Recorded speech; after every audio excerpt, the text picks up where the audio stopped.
महाराष्ट्र में विपक्षी पार्टियों की भविष्यवाणियां क्या सही साबित होने वाली है? क्या विपक्ष एक के बाद एक लगातार जो दावे कर रहा था अब वो सही होता नजर आ रहा है? जी हाँ, नमस्कार, मैं हूं राहुल शर्मा, आप देख रहे हैं SP9 न्यूज़। स्वागत है आप सभी का हमारे इस खास प्रोग्राम में। और प्रोग्राम की शुरुआत हम कर रहे हैं महाराष्ट्र से। महाराष्ट्र में काफ़ी समय से सियासी उठापटक देखने को मिलता रहा है। महाराष्ट्र में जो सियासी उठापटक देखने को मिला है उसके बाद सीधे तौर पर देखा जा रहा है कि अब जिस तरह से हालात बन रहे हैं, शिंदे गुट के विधायकों के बीच में जो अनबन चल रही है, शिंदे गुट जिस तरह से टूटता नजर आ रहा है, इसका बड़ा नुकसान महाराष्ट्र में बीजेपी को उठाना पड़ेगा। क्या कह रहा था विपक्ष महाराष्ट्र में और विपक्ष की भविष्यवाणी कैसे सही बैठ रही है, और अब एकनाथ शिंदे के पास कौन से दो ऑप्शन है, इस पर विस्तार से बात करेंगे। विपक्ष की अगर बात करें तो जिस तरह से अभी हाल ही में महाराष्ट्र में जो महाविकास आघाड़ी की सरकार गिर गई, उसके बाद जो सरकार में थे विपक्ष में आ गए और विपक्षियों की तरफ से ये कहा जाने लगा, जिनमें संजय राउत थे, शरद पवार थे, खुद उद्धव ठाकरे थे, जिनका ये कहना था कि महाराष्ट्र में जो नई सरकार बनी है वो 2.5 महीने 6 महीने इससे ज़्यादा नहीं चल पाएगी, इससे ज़्यादा तो मतलब ही नहीं बन रहा, क्योंकि उन्होंने कहा कि महाराष्ट्र की जनता की हाय लगेगी। जी हाँ, ये कहना था संजय राउत का। और क्या वाकई जो विपक्ष ने भविष्यवाणी की है वो सही और सटीक साबित हुई है? दरअसल हाल ही में जो खबर सामने आई है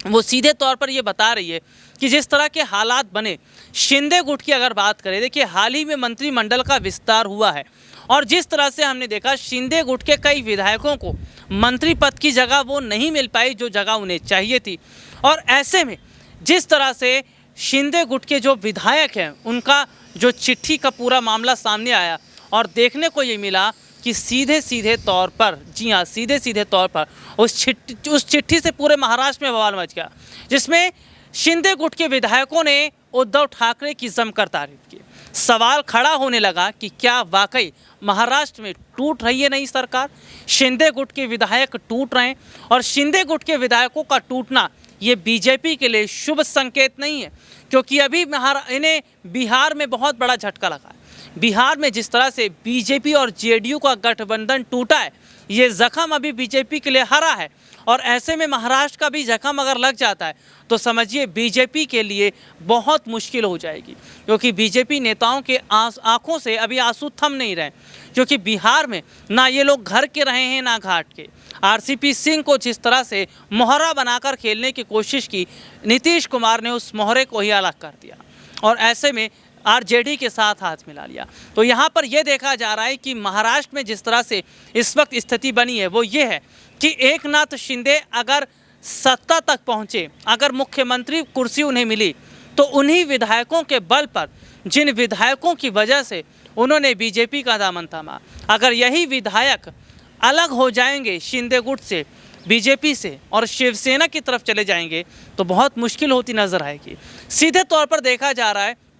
कि इस वक्त बीजेपी जो रणनीति बना रही है, देखिए बीजेपी ने महाराष्ट्र में गरम गरम हलवा खाया है और वो गरम हलवा जो है उन्हें अब धीरे धीरे, जी हाँ, उसका आभास हो रहा है कि जीभ में छाले पड़ रहे हैं, उनको दिक्कत हो रही है, क्योंकि जिस तरह से हबड़ तबड़ में सरकार तो बना ली भाई, एकनाथ शिंदे के साथ सभी विधायकों को अपने साथ तो मिला लिया, लेकिन अब ये जो विधायक हैं ये अपनी नाराज़गी दिखा रहे हैं। भाई नाराज़ हो भी क्यों ना, क्योंकि आपने इन्हें लालच ही दिया था, आपने इन्हें पद का लालच दिया था और वो अब आप अपना वायदा पूरा नहीं कर रहे हैं, तो जाहिर सी बात है वायदा पूरा नहीं होगा तो मुश्किलें ज़रूर बढ़ती नजर आएंगी। तो मौजूदा समय के अंदर ये ज़रूर माना जा रहा है कि जिस तरह के हालात इस वक्त बने हैं, जिस तरह की स्थिति इस वक्त बनी है, वो कहीं ना कहीं ये बता रही है कि महाराष्ट्र में बड़ा झटका लगता है। और देखिए बीजेपी इस बीच बहुत बड़ी चालाकी दिखा रही है। चालाकी ये कि एकनाथ शिंदे के साथ जो विधायक आए उन्हें पूरी तरह बीजेपी में विलय करवाया जाए, पूरी तरह बीजेपी में मिलाया जाए और बीजेपी में उन्हें अपने साथ मिलाने का पूरा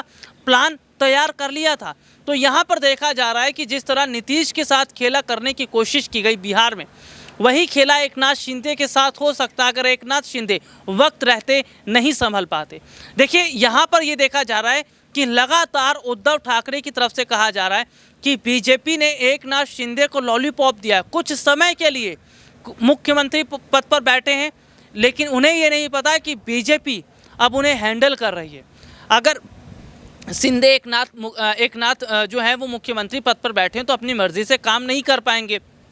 बिना बीजेपी की अनुमति के वो पानी का एक गिलास नहीं उठा सकते। तो जैसा नीतीश कुमार को बिहार में मोहरा बनाया वैसा एकनाथ शिंदे के साथ हो रहा, और शिंदे को इस बात की भनक तक नहीं है, क्योंकि शिंदे ये मानकर बैठे कि मैं तो मुख्यमंत्री हूँ। लेकिन 2.5 साल के बाद बहुत बड़ा खेला महाराष्ट्र में तब होगा जब देवेंद्र फडणवीस भी यह दावा करने लगेंगे कि अब तो मुख्यमंत्री उन्हें बनना है। क्योंकि हाल ही में देखने को मिला था कि महाराष्ट्र में जब नई सरकार बनाई जा रही थी उस वक्त सीधे सीधे तौर पर किस तरह से बहुत बड़े हद तक हालात बदले, किस तरह से बहुत बड़े हद तक तस्वीर बदली। और तस्वीर जिस तरह से बदली थी, देवेंद्र फडणवीस नाराज़ हो गए थे। फडणवीस की नाराज़गी की वजह थी कि भाई वो सीएम बनना चाह रहे थे लेकिन एकनाथ शिंदे को बना दिया। तो यहाँ पर जो माहौल इस वक्त बना हुआ है, जो स्थिति इस वक्त बनी हुई है, वो सीधे तौर पर यह बता रही है कि अब महाराष्ट्र में भी वही हाल होगा जो बिहार में हुआ है। क्योंकि बीजेपी ने जहाँ जहाँ चालाकी दिखाने की कोशिश की है, बीजेपी को मुँह की खानी पड़ी है। और एकनाथ शिंदे के साथ जितने भी विधायक हैं,